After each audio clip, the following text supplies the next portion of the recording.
अगर आप पिंडीज की सिचुएशन को किसी तरह समराइज करना चाह रहे हैं इन वन पिक्चर और वन मीम, तो वो ये होगी जो आप स्क्रीन में देख रहे हैं। बेसिकली ये है कि एक स्केच बना हुआ है कि पिंडीज जो थी ऑक्शन पे कैसी थी, बेहतरीन लग रही थी, बिल्कुल प्रॉपर्ली ड्राफ्टेड थे। देन पीएसएल के स्टार्ट के पहले भी ये लोग बड़ा ना अच्छी चीजें कर रहे थे, एडवर्टाइजमेंट वगैरह, तो बहुत अच्छी टीम लग रही थी। देन आफ्टर 5 मैचेस ये देखें किस तरह के लिए खत्म किया आर्टिस्ट ने इसका, और अभी तो बिल्कुल ही समझ नहीं आ रहा कि ये क्या टीम है भाई। बहुत बड़ा अनफॉर्चुनेट है पिंडीज के लिए। इन्होंने अब 7 में से 7 मैच हार गए और 3 मैचेस रह गए, तो पता नहीं इस सीजन इनको विन नसीब भी होगी कि नहीं। मेरे ख्याल से मसला सारा वही है कि इनकी पूरी टीम ना सेम टाइम पे आउट ऑफ फॉर्म है। आई थिंक एक आधा लड़का अगर है तो है, जैसे आमिर जनरली अच्छी बॉलिंग कर रहा है, यासिर खान जनरली एक आधा मैच में वो परफॉर्म कर देता है, इसके बाद किसी ने इनके लिए परफॉर्म नहीं किया। जो फॉरेनर्स हैं सारे आउट ऑफ फॉर्म है, किसी मैच में कोई नहीं चला, अगर चला भी है तो मैच पिंडीज जीत नहीं पाया। और रिजवान सबसे बड़ा फैक्टर इनका, रिजवान आउट ऑफ फॉर्म लग रहा है। तो आज मैच था इनका लाहौर कलंदर के साथ, और लाहौर कलंदर की हालात इतने अच्छे नहीं थे इसमें से पहले, वो लोग भी कंसेक्टिवली मैचेस हार रहे थे, बट आज उन्होंने अच्छी परफॉर्मेंस किया।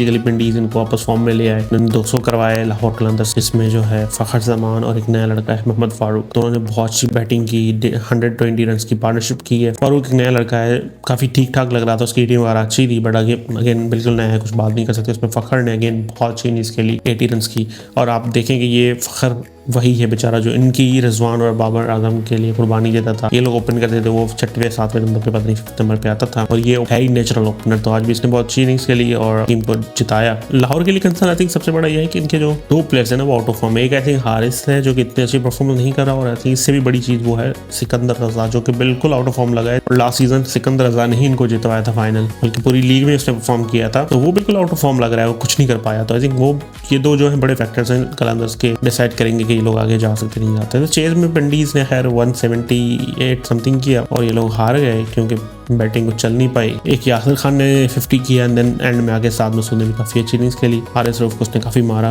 अब जो है ना पॉइंट्स टेबल भी काफी इंटरेस्टिंग हो गया बेसिकली। तो पेशावर तो क्वालिफाई कर चुका है, और इस्लामाबाद और मुल्तान का लग रहा है कि वो लोग भी इजीली कर जाएंगे, जो उनको एक आधा मैच ही जीतना है। आई थिंक इस्लामाबाद को 1 मैच जीतना है और शायद मुल्तान को 2 मैच जीतने हैं, और इन दोनों के 3-3 4-4 मैचेस पड़े हैं जो कि ईजी लग रहा है जीत जाएंगे। क्रिकेट में आप कुछ बोल नहीं सकते, कुछ भी हो सकता है ये दोनों पिछले सारे मैचेस हार जाए, बट ऐसा होता नहीं जनरली। तो अभी एक स्पॉट बचा है बेसिकली नंबर 4, वो जो है उस पर 4 टीमें बैठी हुई 6 पॉइंट्स पे, जिसमें लाहौर कलंदर्स है, कराची है, हैदराबाद है और कोयटा है। तो अब इनमें से तीनों में से कोई एक टीम ने आगे जाना है। मुझे ऑनेस्टली लग रहा है कि शायद इनमें से जो है लाहौर ही आगे जाएगा, क्योंकि कोयटा का समझ नहीं आ रहा कुछ, उनकी प्लेइंग 11 का कुछ नहीं पता चल रहा है, लोग क्या करेंगे, कभी जीत जाते हैं कभी हार जाते हैं। कराची का भी सेम रीजन है, मे बी हैदराबाद शायद जा सकता है, बट आई थिंक उनके लिए काफी चैलेंजिंग होगा कि पिछले अब आगे सारे मैचेस जीतने हैं उन्होंने। हाँ भाई, एक दिन पहले लाहौर और कोयटा का भी मैच था, उसमें भी लाहौर की बड़ी बुरी परफॉर्मेंस थी। कोयटा ने इनको 130 और पे ऑल आउट कर लिया था, कोई नहीं चल रहा था लाहौर कलंदर्स का, एंड देन कोयटा ने इसको चेस कर लिया quite easily in the end 16 overs में। और शुरू में उनके भी साउद और सैमुअल दोनों आई थिंक 0-0 पे आउट हो गए थे। फिर हसन नवाज और राली रूस ने काफी अच्छी बेहतरीन पार्टनरशिप की,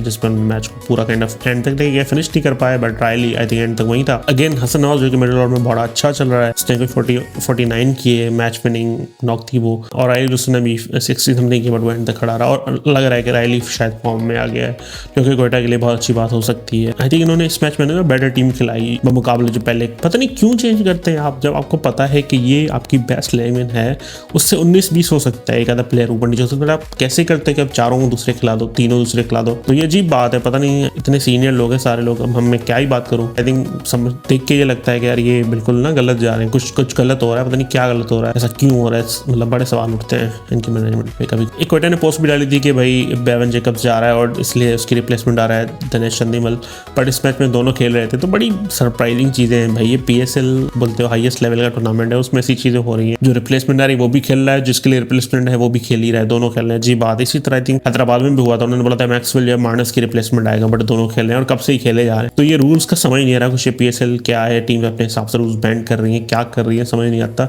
इतनी बड़ी लीग है, कोई रूल्स तो फॉलो करे, या फिर रूल्स है ही नहीं, बस ऐसे ही वो ऐसे ही लोगों के लिए, पब्लिक के लिए सिर्फ दिखाने के लिए और इनके लिए फॉलो करने के लिए नहीं है। ऐसा नहीं होना चाहिए, रूल्स को फॉलो करना चाहिए। आई थिंक ये सिर्फ एक मिसाल है, और भी बहुत सारे रूल्स हैं जो फॉलो नहीं हुए। जैसे शुरू में जो साइनिंग्स वगैरह थी कि डायरेक्ट साइनिंग कौन होगा क्या होगा, वो सारा क्राइटेरिया बन गया, मेट हो गया, मतलब कुछ भी एज पर रूल्स नहीं हुआ इस बार। और ये PSL इस साल का सबसे बोरिंग PSL लग रहा है ऑनेस्टली स्पीकिंग। मैचेस भी कोई इतने तगड़े मैचेस नहीं हो रहे, वन साइडेड मैचेस हो रहे हैं। मुझे तो लग रहा है इसमें जो 8 टीमें हुई है ना, इसका भी बड़ा फैक्टर है, क्योंकि प्लेयर पूल जो है वो छोटा है, इतने ज्यादा टैलेंटेड प्लेयर्स नहीं है और फॉरनर्स भी इतने अच्छे नहीं आ रहा आपके पास। पहले 6 टीम होती थी तो फिर भी कुछ कंपटीशन था, अब तो लग रहा है कि प्लेयर्स डिवाइड हो गए 8 टीमों में, तो काफी कंपटीशन इंटेंस नहीं लग रहा। पता नहीं क्या, बट अभी हो सकता है शायद मैचेस बेहतर हो आगे, बट अभी तक ना कुछ खास नहीं हुआ, इतनी बोरिंग से मैचेस हो रहे हैं अभी तक। सरफू मेरा दोस्त जो है वो बन गया कोच। आई थिंक ये 2-3 महीने पहले भी ये बात उठी थी कि वो हेड कोच बना रहे हैं और उसने फाइनली बना ही दिया उसको। टेस्ट टीम का हेड कोच बन गया सरफराज, और उमर गुल बॉलिंग कोच, और असद शफीक जो है बैटिंग कोच। अब असद शफीक पता नहीं उसके पास कोई 5-6 ओहदे हो गए,